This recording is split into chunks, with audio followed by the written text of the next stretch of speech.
الشیطان الرجیم بسم اللہ الرحمن الرحیم وَلَقَدْ أَرْسَلْنَا مُوسَى بِآيَاتِنَا وَسُلْطَانٍ مُبِينٍ إِلَى فِرْعَوْنَ وَمَلَئِهِ فَاتَّبَعُوا أَمْرَ فِرْعَوْنَ وَمَا أَمْرُ فِرْعَوْنَ بِرَشِيدٍ يَقْدُمُ قَوْمَهُ يَوْمَ الْقِيَامَةِ فَأَوْرَدَهُمُ النَّارَ وَبِئْسَ الْوِرْدُ الْمَوْرُودُ وَأُتْبِعُوا فِي هَذِهِ لَعْنَةً وَيَوْمَ الْقِيَامَةِ بِئْسَ الرِّفْدُ الْمَرْفُودُ ذَلِكَ مِنْ أَنْبَاءِ الْقُرَى نَقُصُّهُ عَلَيْكَ مِنْهَا قَائِمٌ وَحَصِيدٌ وَمَا ظَلَمْنَاهُمْ وَلَكِنْ كَانُوا أَنفُسَهُمْ يَظْلِمُونَ وَلَكِنْ ظَلَمُوا أَنفُسَهُمْ فَمَا أَغْنَتْ عَنْهُمْ آلِهَتُهُمُ الَّتِي يَدْعُونَ مِنْ دُونِ اللَّهِ مِنْ شَيْءٍ لما جاء امر ربك وما زادوهم غير تتبيب وكذلك اخذ ربك اذا اخذ القرى وهي ظالمه ان اخذه عليم شديد ان في ذلك لآية لمن خاف عذاب الاخره وذلك يوم مجموع له الناس وذلك يوم مشهود وما نؤخره الا لاجل معدوده یوم یأتی لا تکلم نفس الا بإذنه فمنهم شقی وسعید فاما الذین شقوا ففی النار لهم فیہا زفیر وشہیق خالدین فیہا ما دامت السماوات والارض الا ما شاء ربک ان ربک فعال لما یرید واما الذین سعدوا ففی الجنة خالدین فیہا ما دامت السماوات والارض إلا ما شاء ربك عطاء غير مجزوز فلا تك في مرية مما يعبد هؤلاء ما يعبدون إلا كما يعبد آباؤهم من قبل وإنا لموفوهم نصيبهم غير منقوص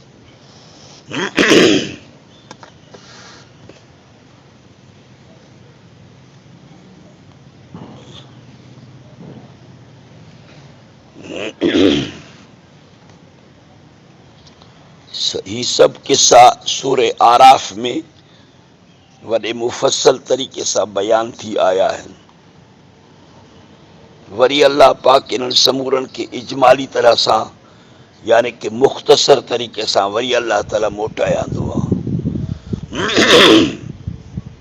مقصد آتا انہن قصن سا مکے وارا نصیحت پرائن ان کے چبو تذکیر بے ایام اللہ ہے. اگین قومن کے عروج زوال کے بدھی کرے تمہاں کچھ نصیحت پرایو. البتہ کی موکلیو سے سا موسی علیہ السلام کے بے آیاتنا پنج نشانن سا و سلطان مبین اے پدھرے دلیل سا پنجا نشان ڈئی کرے پدھرا دلیل ڈئی کرے موسی علیہ السلام کے فرعون اے ان جے سردارن واری جماعت جے طرف موکلیو سی. آیو تو موسی علیہ السلام سمورن جے لائے پیغمبر تھی کرے پر اصل میں آئے تو وڈا بھوتار قسم جا مانو سرکش جے کنے سدھری پوندا تو باقی سجی قوم تا جن انہن جی تابع آنا.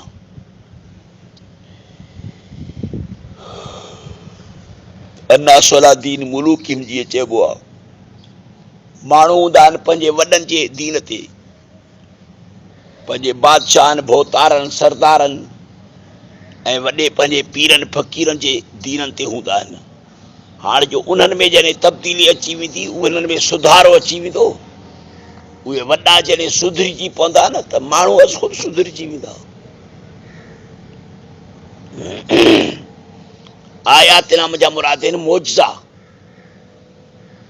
یا وری آیاتنا مجا مراد اوہے 9 نشانیوں آہن جن کی اللہ تعالی سورہ آراف میں بھی بیان کیا سورہ بنی اسرائیل میں بھی انہوں جو بیان اچے تھو. طوفان یعنی سیلاب پانی جے سیلابن جا طوفان یا وری طاعون جی بیماری جا طوفان جے ہل وقت میں کرونا جو طوفان آ سجی دنیا میں اڑے قسم جا وائرس اللہ تعالی تعاونی ان وقت میں بھی ان قومن میں اللہ تعالیٰ موکلیا किप्ती क़ौम में जो सभु ईअं ॼण बीमार थींदा ऐं मरंदा पिया वञनि। वरी जॾहिं उन मां अञा छोटकारो मसे थियो,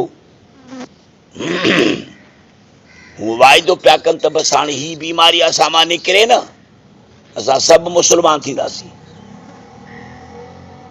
वरी उन्हनि खे माकड़ अची करे वरितो, माकड़ ई माकड़, माकड़ ई माकड़। वरी कुमल जूं ज़फ़ा जे ॾेॾर, दम रत उन्हनि जे पाणीअ में, खाधे में, पीते में, हिन में हुन में।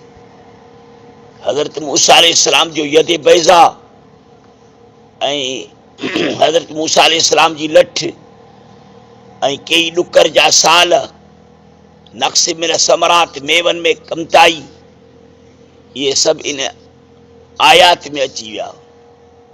सुल्तान मुबीन अल्लाह ताला पधरो दलील ॾेई करे हज़रत मूसा अलैहिस्सलाम खे मोकिलियो, रोशन दलील ॾेई करे मोकिली।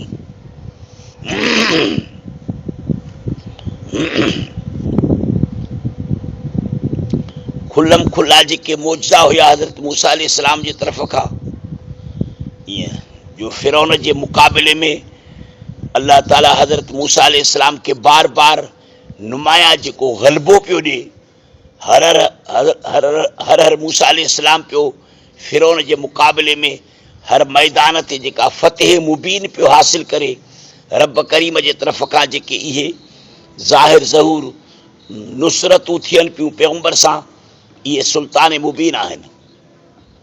इला फिरौन व मलई, फिरौन जे तरफ़ ऐं फिरौन जे सरदार जी जमात जे तरफ़। फतबहू, पोइ इहे सरदार भोतार सभु जो सभु कढ लॻी पिया, क़ौम जा माण्हू अमर फिरौन, फिरौन जे हुक्म जे कढ लॻी पिया, मूसा अलैहिस्सलाम खे छॾे विया।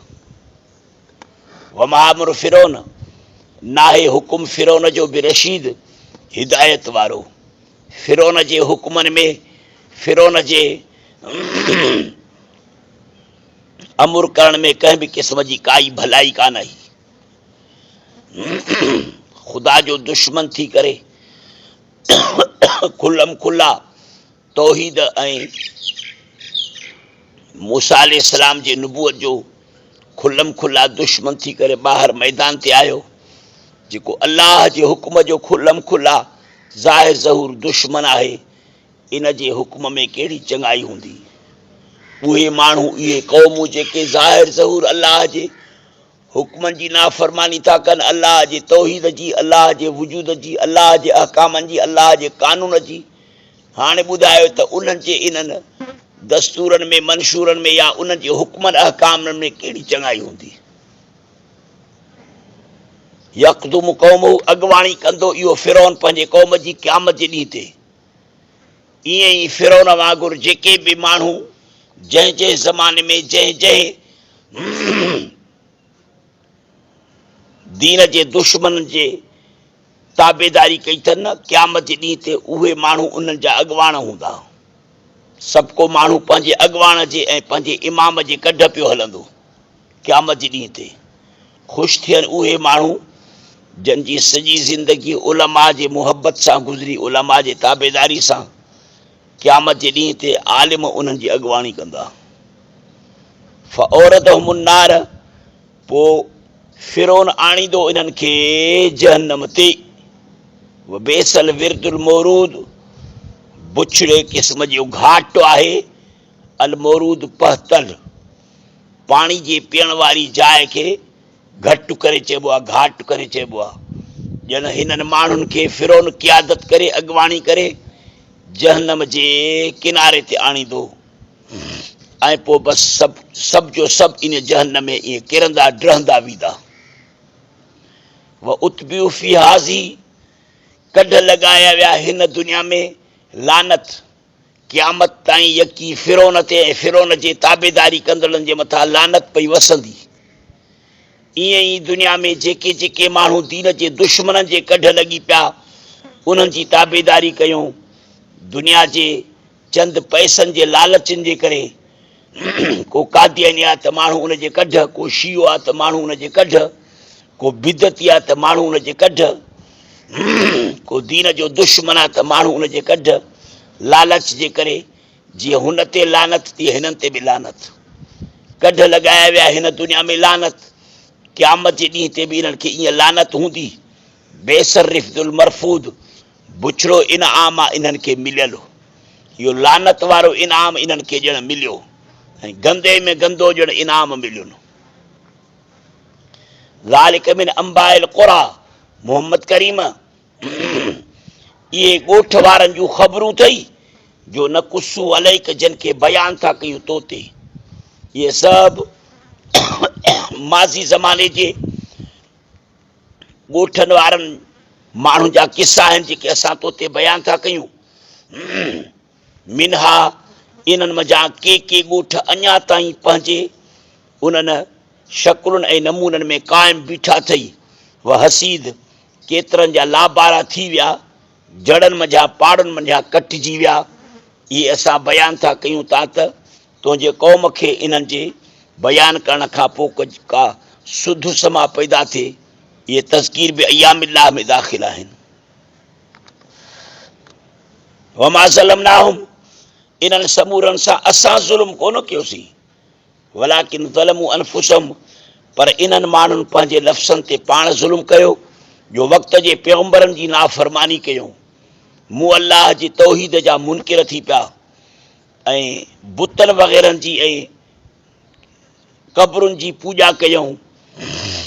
मुल्की कानून जे लिहाज़ खां पंहिंजे सरदारनि जी ताबेदारी कयूं, पंहिंजे भोतारनि जी जो उन्हनि जे कढ लॻी पिया, ऐं वरी इबादात जे सिलसिले में बुतनि ऐं क़ब्रुनि ऐं झंडनि ऐं अहिड़ी तरह सां पथरनि वग़ैरहनि जी पूॼा शुरू कयूं।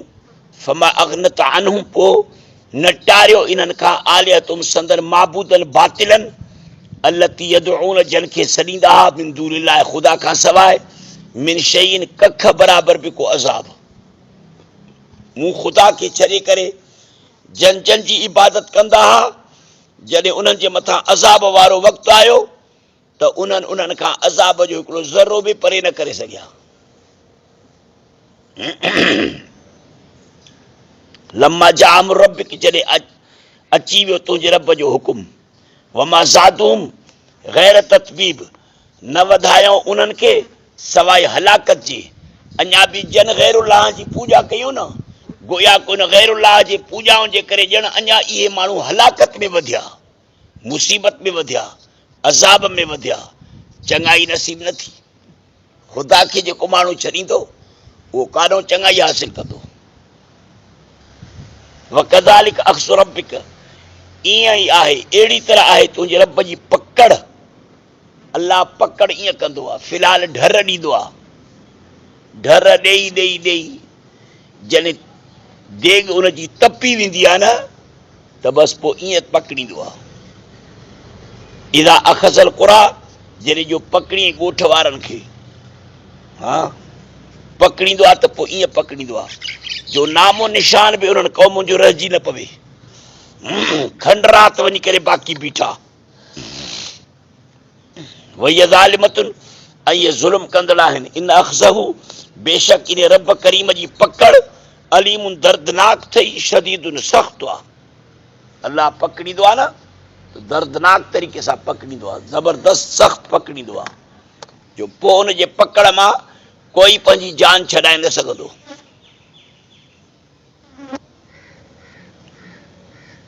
इन फी ज़ालिक लआया, बेशक इन्हनि समूरनि किस्सनि में निशानियूं अथव, इबरतूं अथव, लिमन, उन्हनि माण्हुनि जे लाइ जेके ख़ाफ़ अज़ाबल आख़िरा, जेके डिॼनि था आख़िरत जे अज़ाब खां, आख़िरत जे अज़ाब खां, पकड़ खां जेके डिॼनि था, उन्हनि जे लाइ हिननि क़ौमुनि जे उरूज ज़वाल वारे बयाननि में वॾियूं नसीहतूं अथव।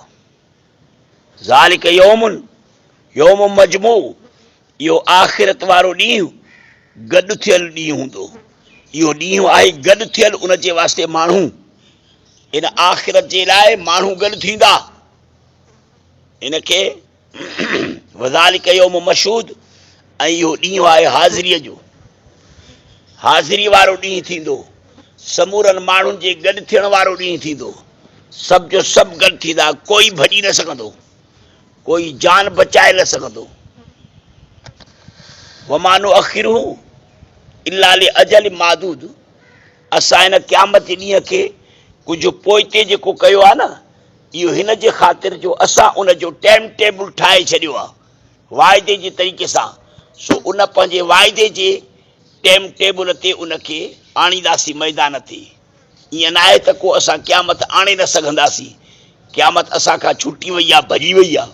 न न न, नथा पोइते कयूं असां इन ॾींहं खे इल्ला लिअजल मादूद, मगर वाइदे कयल मुक़रर टेम जे करे, मगर वाइदे कयल मुक़रर टेम जे करे। मऊद माना वाइदो कयल, अजल माना मुक़रर कयल टेम। यौम याति, जंहिं ॾींहं ते क़यामत जो मंज़र अची वियो न, पोइ कंहिं बि माण्हूअ खे ॻाल्हाइण जी ताक़त ई न थींदी। इहे हिते पिया था माण्हू बकवास कनि तौहीद जे ख़िलाफ़, अल्लाह जे क़ुरान जे कानून जे ख़िलाफ़, अल्लाह जे ताज़ीम जे ख़िलाफ़, अल्लाह जे अज़मत जे ख़िलाफ़, शरीयत जे ख़िलाफ़, दीन जे ख़िलाफ़, तौहीद जे ख़िलाफ़। इहा बकवास हिते पई थी हले।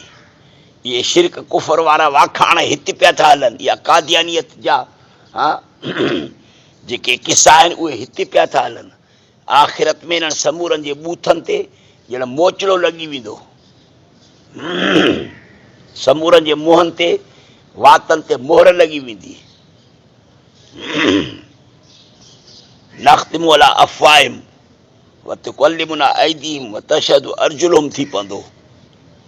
यौम याति ला तुकल्लमु नफ़्सुन, जंहिं ॾींहं ते ईंदी इहा क़यामत त न ॻाल्हाईंदो को बि माण्हू इल्ला बिइज़्निही, मगर उन अल्लाह जे मोकल सां। पोइ उते कंहिंखे ॻाल्हाइण जी पंहिंजी जुरत ऐं ताक़त न थी सघंदी। रब करीम जे तरफ़ खां जंहिंखे इज़्न मिलंदो उहो ॻाल्हाईंदो। माण्हू सभु जो सभु क़यामत जे मैदान ते ॿिनि टोलनि में विरहाइजी वेंदा। हिकिड़ा थींदा शकी त ॿिया थींदा साईद। फमिनहुम शकियूं व साईद। पोइ के इन्हनि इंसाननि मां, माण्हुनि मां बदबख़्त थींदा त के वरी नेकबख़्त थींदा। साईं, बदबख़्त काॾे वेंदा, नेकबख़्त काॾे वेंदा? फअम्मल लज़ीन शकू, पोइ पर जेके बदबख़्त थिया, तौहीद जा मुनकिर, अल्लाह जे वजूद जा मुनकिर, अल्लाह जे शरीयत जा मुनकिर, अल्लाह जे शरीयत जा दुश्मन, दीन इस्लाम ऐं उलमा जा दुश्मन, अंबिया जा दुश्मन, इहे जेके बदबख़्त आहिनि फफिन्नार, पोइ इहे जहन्नम में पवंदा। लहुम, इन्हनि माण्हुनि जे लाइ इन जहन्नम में ज़फ़ीर, रड़ियूं हूंदियूं, शहीक, कूकूं हूंदियूं। ख़ालिदीन फ़िहा, हमेशह रहंदा इन जहन्नम में। मादामत समावात वल अर्द, जेसीं ताईं जो आसमान ऐं ज़मीन रहंदा। अरबन वटि तमामु ॾिघे वक़्त जे लाइ जेकॾहिं को मिसाल ॾिबो हो न, त पोइ उन दवाम जे लाइ मिसाल आसमाननि जे रहण सां मिसाल ॾिबो हो त हीअ शइ यकी रहंदी जीअं जो आसमान आहे, हीअ शइ यकी रहंदी जीअं ज़मीन आहे। ॼण उन्हनि जे ख़्यालनि में ज़मीन ऐं आसमाननि खे ज़िंदगी दवाम वारी ॾिनल आहे। तंहिं करे अल्लाह पाक उन्हनि जे ज़ौक़ मुताबिक़ थो ॻाल्हाए त भई तव्हांजे ॾिसो फ़िक्र में, नज़र में, तव्हांजे ज़ौक़ में छा आहे त हिननि शयुनि खे वॾी दाइमी ज़िंदगी आहे। हालांकि फ़ना थींदा, क़यामत जे अचण सां ज़मीन आसमान फ़ना थींदा न, पर तव्हांजे ख़्याल में त हे दाइमी आहिनि। हा न, जीअं फ़लासिफ़रनि जे ख़्याल में त हीअ दुनिया दाइमी शइ आहे, यकी रहंदो, यकी हले थो पियो। क़दीम आहे, ज़माने खे क़दीम चवंदा आहिनि, हिन जहान खे क़दीम चवंदा आहिनि। अफ़राद जेके आहिनि, जुज़ियात, उहे पिया था तब्दील थियनि, बाक़ी जेके कुलियात आहिनि उन्हनि खे दवाम आहे। त ईअं उन्हनि जे नज़रिये मुताबिक़ ॼण अल्लाह ताला ॻाल्हायो आहे त ईअं ॾिसो ज़मीन आसमान खे तव्हांजे ख़्याल में दवाम आहे न, जहन्नमी माण्हुनि खे, जन्नती माण्हुनि खे बि ईअं उते रहण जे लिहाज़ खां दवाम आहे, हमेशगी आहे। या वरी हिन आसमान ज़मीन में मुराद ही दुनिया वारो आसमान ज़मीन वठिजे ई न, बसि ईअं आख़िरत वारो आसमान वठिजे। जीअं क़ुरान शरीफ़ में कोन आयो आहे त यौम तुबद्दलुल अर्दु गैरल अर्दि वस्समावात, इब्राहिम सूरत में अथव। भाई हीअ ज़मीन मटिजी वेंदी, उते वरी ॿी ज़मीन ईंदी मैदान ते, हे आसमान ख़तम थी वेंदा, ड्रही वेंदा, टुकर टुकर थी वेंदा। उते जन्नत मथां हिकिड़ो ॿियो आसमान हूंदो, जहन्नम जे मथां ॿियो हिकिड़ो आसमान हूंदो। उन जन्नत ऐं जहन्नम जे ज़मीन आसमाननि खे दवाम ई दवाम हूंदो, हा न। त अहिड़ीअ तरह सां जेके उन्हनि में रहंदड़ माण्हू आहिनि उन्हनि खे बि यकी दवाम लॻंदो, हमेशह रहंदा फिया इन में, मादामत समावात, जेसि ताईं जो हमेशह रहंदा आसमान ऐं ज़मीन। इल्ला माशा रब्बुक चई करे अल्लाह ताला पंहिंजे कुदरत खे थो बयानु करे त मूं ख़ुदा खे कुदरत आहे जो मां दाइमी शयुनि खे बि नेस्तो नाबूद करे सघां थो, मगर उहो जो घुरे तुंहिंजो रब। बेशक तुंहिंजो रब फ़आल लिमा युरीद, कंदड़ आहे जो कुझु इरादो थो करे। व अमल लज़ीन सुईदू, पर उहे माण्हू जेके नेकबख्त थिया उहे जन्नत में रहंदा, ख़ालिदीन फ़िहा, हमेशह उन में। मादामत समावात वल अर्ज़, जेसि ताईं जो जन्नत वारा आसमान, जन्नत वारी ज़मीन यकी रहंदा, त हे माण्हू बि वरी जन्नत में रहंदा। इल्ला माशा रब्बुक, मगर उहो जो घुरे तुंहिंजो रब। अतान गैर मजूज़, मता वरी इल्ला माशा रब्बुक जे लफ़्ज़ मंझां तव्हांखे शक पइजी वञे त अल्लाह ताला तो चए त जन्नत वारो आसमान ऐं ज़मीन जेसि ताईं रहंदा तेसि ताईं तव्हां जन्नत में रहंदव। पर पोइ इल्ला माशा सां ॼण इस्तिस्ना बि त अची वई आहे न, त मगर जीअं अल्लाह ताला घुरे, थी थो सघे त अल्लाह ताला कंहिं न कंहिं वक़्त में जन्नत जे मलिया मेट हुजण खे घुरे ऐं जन्नती माण्हुनि खे बि ख़तमु करे, त पोइ चई त न, अहिड़े क़िस्म जो इल्ला माशा रब्बुक जे लफ़्ज़नि मंझां पंहिंजे ज़हननि में वहम न आणिजो, छो त इहा मूं रब जे तरफ़ खां बख़्शीश आहे। मां तव्हांखे जो जन्नत में दाख़िल कंदुसि न, इहा हिकिड़े क़िस्म जी बख़्शीश आहे, अहिड़ी बख़्शीश आहे जेका गैर मजज़ूज़ न आहे, कटियल। इहा बख़्शीश कट बि कान, इहा बख़्शीश यकी हलंदी। इहे नेमतूं, इहा जन्नत, इहे जायूं, इहे अलाह जे तरफ़ खां वॾियूं बख़्शीशूं आहिनि, जन खे कंहिं बि क़िस्म जो जुज़ाज़ न लॻंदो, इंतिहा न लॻंदी, बे इंतिहा। गैर मजज़ूज़ माना बे इंतिहा। फला तक फी मिरियतिन, पोइ नथी तूं ए ॿुधंदड़ शक में नथी, मिमा तंहिंखां जो याबुदो हाउलाए, पूॼा कनि था हे माण्हू, हे मुशरिक माण्हू जन जन जी पूॼा कनि था, उन जे तबाही जे तूं मुतालिक़ शक में नथी। मा याबुदू न इल्ला कमा याबुदु आबाहुम, नथा हे गैरुल्लाह जी पूॼा कनि मगर जीअं जो हिन जा अबा ॾाॾा इन गैरुल्लाह जी पूॼा कंदा हुआ मिन क़ब्ल, हिन खां अॻु में। पोइ इहे जीअं तबाह बर्बाद थी विया न, ईअं ई गैरुल्लाह जी पूॼा करण वारा, गैरुल्लाह जे कानून खे दस्तूर मंशूर बनाइण वारा जीअं अॻियां तबाह बर्बाद थिया, हे बि ईअं ई थींदई। ईअं न आहे त अॻियनि तौरात खे छॾियो पोइ उहे तबाह बर्बाद थिया, तव्हां क़ुर खे छॾे ॾींदो त तव्हांखे वरी पग पाराई वेंदी, तव्हां में मोचड़ा झलींदव। जीअं हाणे मोचड़ा झलियो था न, 74 साल थी विया आहिनि पाकिस्तान जे क़ाइमु थियण खे। पाकिस्तान का मतिलबु क्या, ला इलाहा इल्लल्लाह, ठग बणा हरामी कलमनि जा सेके तव्हां माण्हुनि खे आसरा ॾेई करे। पाकिस्तान जो मतिलबु छा आहे त हुन में क़ुर जो कानून हलंदो, पंहिंजे पीउ जो कानून पिया था अञा ताईं हलाइनि, अंग्रेज़नि जो। मोचड़ा झलियो था पिया, ॾिसो का इज़त अथव, रोज़ी मिलेव थी का इज़त जी, अमन अमन आहे मुल्क में। वइन्ना मुवफ़्फ़िहुम नसीबहुम, बेशक असां अलबत पूरो करे ॾींदड़ आहियूं इन्हनि खे उन्हनि जा हिसा। असां इन्हनि माण्हुनि खे संदन अज़ाब जा हिसा पूरा पूरा करे ॾींदासीं, गैर मनकूस, न खुटल। असुल उन्हनि जे अज़ाब में ज़रीअ बराबरि बि खोट न आणींदासीं।